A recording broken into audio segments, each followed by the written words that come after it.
Tension is building up at Mlolongo area in Athi River, Machakos County, over a prime piece of land allegedly owned by the Maasai community.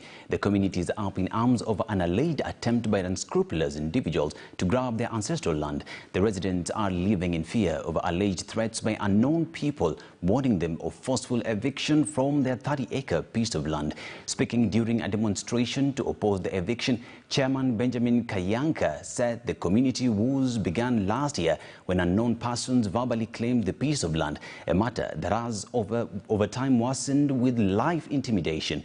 The natives are said to have been harmoniously living in the land since time immemorial, evident by the number of elderly men, women dating back to the 1990s. The residents are now appealing to the government to help implement a court order that ruled in the favor that status quo must remain on the piece of land.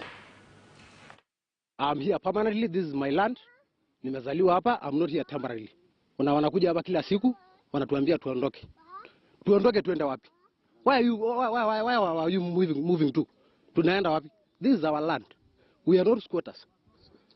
Sisi ni wananchi wa Kenya. Na hapa ni Kenya.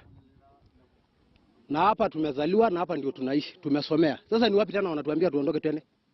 Wamekuja hapa wameanza malicious damage. Hii kayafa tumepanda hapa wakakuja kungoa na hiyo ni mali yetu. That is part of deforestation. Wamekuja kukatia miti zetu wakisema kiwanja ni yao na hapo ni kwetu. Ile kitu tunaomba serikali iingililie kati. Tunasumbuliwa na tuko na watoto hapa zaidi ya 200 na wanateseka hapa. Askari wamekuwa kilikuja hapa kwa bomba wakipiga marisasi, unapata mtoto usiku hata halali. Hiyo hiyo risasi. Na wamekuwa wakitumika sana kwa Mlolongo, Athi River, hao ndio sana tu wamekuwa wakitusumbua hapa. Sub-County Security Committee has been emphasizing on what we call enforcement of court orders. What you may say is that sometimes it will take time for the OCS or even OCPD to enforce a court order because, one, the DCIO has to help the committee to verify the authenticity of those court orders.